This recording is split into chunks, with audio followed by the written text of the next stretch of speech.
नवरंगपुर लोकसभा आसन यही आसन उपर रही समस्त नजर यही आसन प्रतिद्वंदिता करुँच पीसीसी कार्यकारी सभापति श्री प्रदीप माझी जी पूर्वतन सांसद भी थिले वर्तमान सांसद बलभद्र माझी से जे बीजेडी टिकट रु पूर्व विजय करते किंतु वर्तमान से बीजेपी आसन रु बीजेपी टिकट पर से प्रतिद्वंदिता करुँच अन्य जड़े रही रमेश चंद्र माझी जे ओडिशार मान्यवर मंत्री भी रही एवं से प्रथम थर पर वर्तमान यही मैदान को लोकसभा मैदान को ओह्लैंट तेणु कांग्रेस गोटे पटे रखी चाषी ऋण माफ और बेकारी भत्ता लोक प्रदान कर अंपटे रही बीजेडी कार्यक्रम एवं मुख्यतः देखा पड़ूँ त्रिकोणीय प्रतिद्वंदिता आसतु बुझा आम सहित अच्छा प्रदीप माझी कौन रही स्थिति भोटर स्थिति कौ भाया रही कौ लेवल कॉन्फिडेंस रही आसतु बुझा भोटर्स पूरा मूड रे अच्छी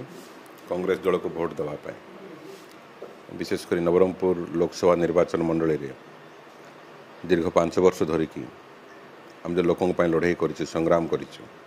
भू आंदोलन जमी पट्टा भू आंदोलन जंगल जमी पट्टा जेल रे कारावरण पीवा पानी समस्या लड़ाई कर चाषी मान दिन रात एक कर देचु तो ये समस्त विषय को लेकिन ये अंचल भोट स्थानीय समस्या को लेकिन ये अंचल भोट निर्भर करिवो एवं लोके आपणा छाए ये निर्वाचन रे अंशग्रहण करुचंती जे कांग्रेस दल को जितेबाई एवं सेमाने प्रचार और प्रसार मंग धरिचंती कांग्रेस दल तांको पछरे ठिया होइछि एभली परिस्थिति सृष्टि होइछि तो से आधार रे आमे प्राय निश्चित होइछु जे निर्वाचन रे कांग्रेस दल विजय लाभ करिवो। नवरंगपुर लोकसभा आसन में रही बंगीय भोटर्स एवं जहाँ शुणा जाऊँगी बंगीय भोटर्स निर्णायक हे किए जितब किए हार यहाँ रही बंगीय भोटर हाथ में आसत जाना श्री माझी कौन कहते ना बंगीय भोटर्स को प्रभाव दुईटी निर्वाचन मंडल रे अच्छी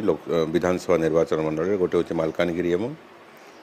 उमरकोट रे सेठी मध्य भोट भाग होमती नुह कि खाली बंगीय भोटर गोटे साइड भोट करेंगे चाषी समस्या को देखिले से कांग्रेस को भोट करेंगे एवं आमे आमर निजर मध्य किसी भोट रही प्रत्येक बेंगली विलेज रे पाखापाखि 20-25% तो चाषी समस्या को आम जोड़ी दो तो सी आम पाखापाखि 30-35% भोट आम नहीं जीव से